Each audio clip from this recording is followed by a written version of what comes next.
Pemirsa, tahukah Anda bahwa daun kelor memiliki banyak manfaat untuk kesehatan jika rutin mengkonsumsinya? Umumnya, daun kelor dimasak untuk olahan sayur bening. Akan tetapi, kali ini ada satu tempat produksi yang mengolah produk berbahan baku daun kelor. Apa saja produk yang diolah di sini? Berikut liputannya yang sudah kami sajikan hanya untuk Anda.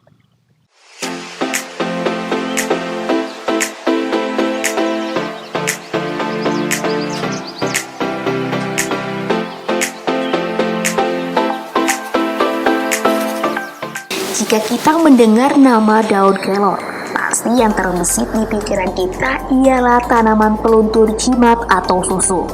Akan tetapi, faktanya, daun kelor mengandung beragam nutrisi yang baik bagi kesehatan tubuh manusia, seperti vitamin A, vitamin B1, B2, B3, B6 folat, dan asam askorbat, vitamin C, kalsium, kalium, besi, magnesium, dan lainnya. Selain itu, daun kelor sangat rendah lemak dan tidak mengandung kolesterol berbahaya. Tidak hanya itu, daun kelor juga memiliki sifat anti jamur, antivirus, dan antiinflamasi. Daun kelor juga bermanfaat mulai dari kesehatan, kecantikan, hingga membantu mencegah menyembuhkan penyakit.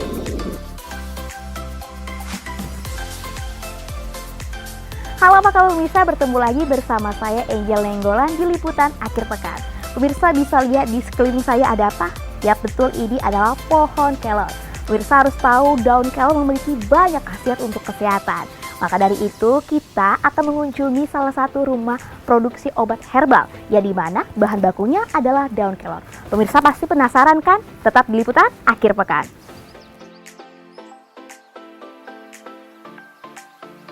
Benar, kali ini kita akan berkunjung ke PT Keloria Moriga Jaya yang beralamat di Jalan M. Basir, Gang Keluarga nomor 19 Pangkalan Mansur, Medan Johor, Kota Medan, Sumatera Utara.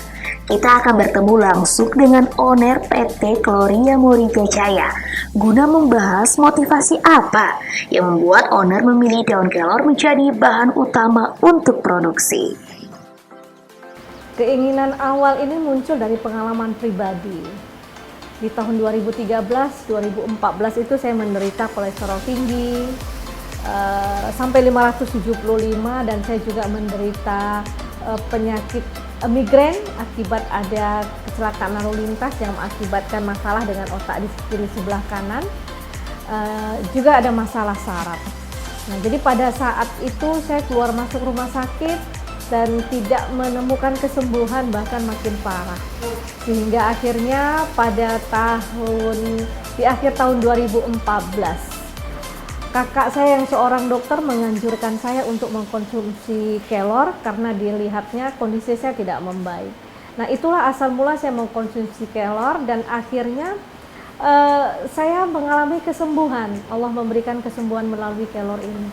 Nah, hal ini membangkitkan keinginan saya ingin memberitahukan kepada masyarakat bahwa ada loh bahan tanaman yang tumbuh di bumi kita ini yang memiliki nutrisi yang sangat banyak yang bisa menyembuhkan beberapa jenis penyakit secara alami. Nah, disitulah awal mulanya. Kemudian saya membuat produk, perkenalkan ke teman, dan akhirnya teman-teman ada yang mencoba juga merasakan khasiatnya dan berkembanglah menjadi sebuah usaha.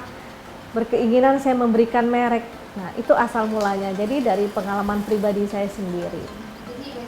Kita awal memulai untuk mengkomersilkannya itu sebenarnya di 2018. Tapi jauh sebelum di 2018, di 2016 itu saya udah mulai mempromosikan kepada teman-teman tanpa merek.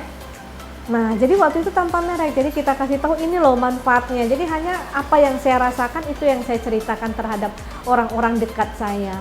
Nah, sampai akhirnya pesanan itu terus bertambah, saya berpikir nggak mungkin saya menjual sesuatu yang tanpa identitas.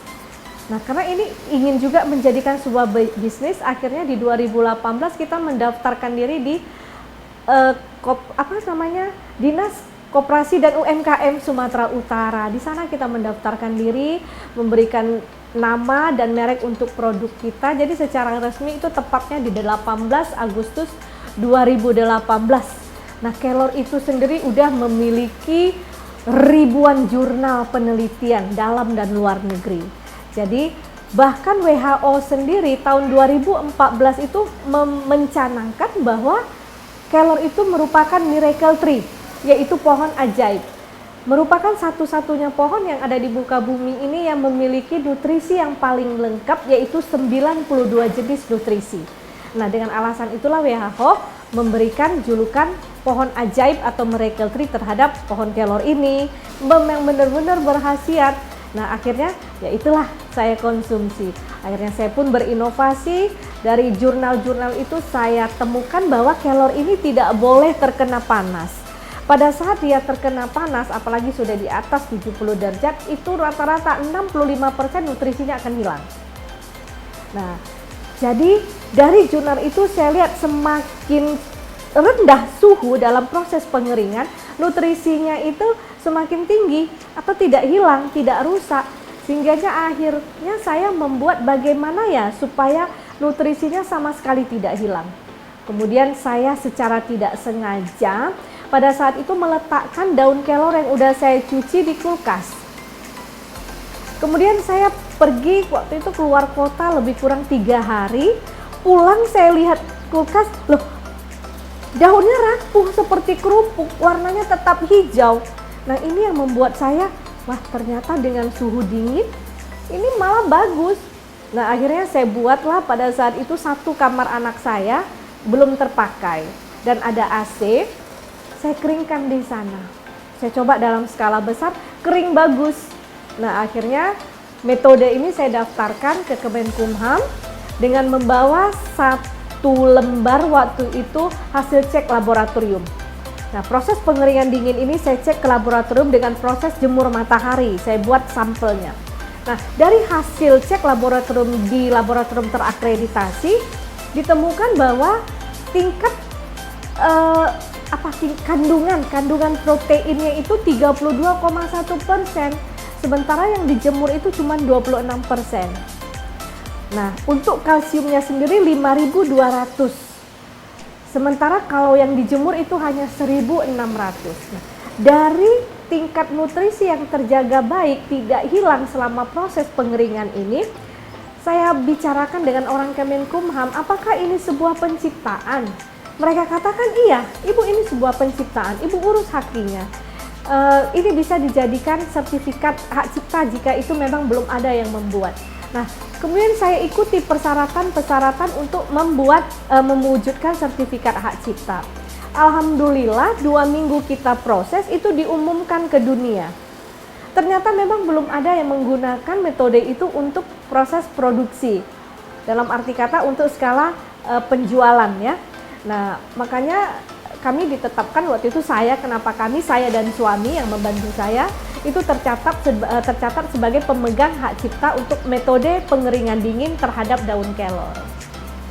Kalau jenis yang paling awal itu produk kita itu kapsul daun kelor, itu produk awal dan sampai hari ini alhamdulillah masih menjadi best seller. Kemudian kita buat teh celup.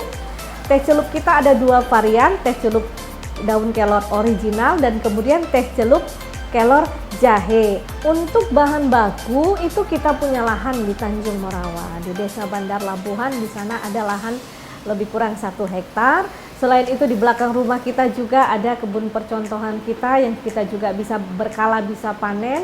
Nah, selain dari itu kita membawa masyarakat. Minggu lalu kita baru selesai penanaman 10.000 tanaman kelor di Desa Bandar Labuhan, Tanjung Morawa. Nah, di sana kita membagikan bibit kelor gratis untuk dibagikan ke masyarakat agar masyarakat menanamnya.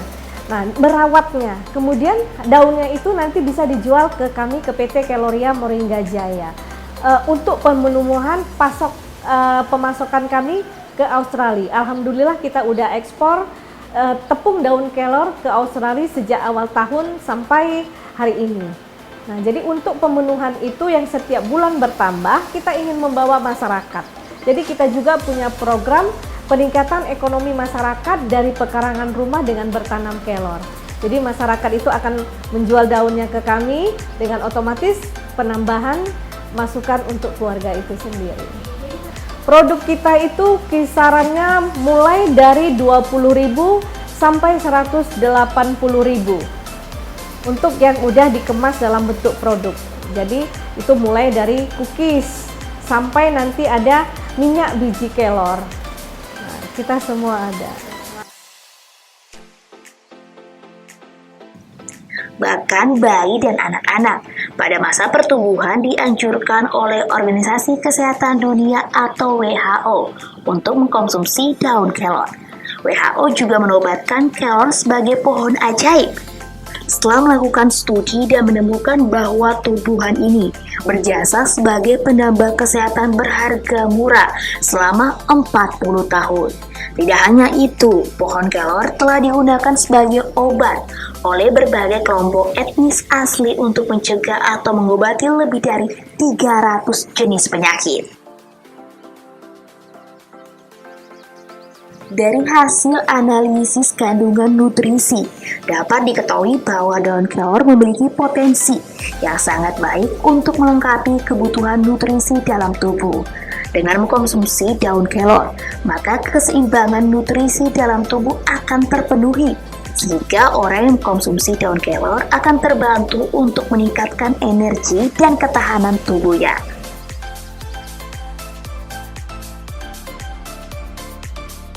Wah, sangat menarik ya pemirsa.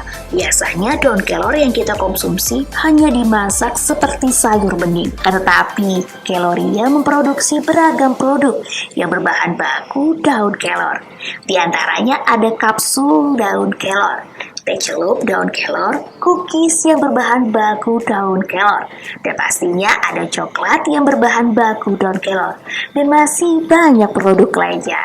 Bagi Anda yang ingin mengkonsumsi produk Keloria, Anda dapat berkunjung langsung ke lokasi produksi.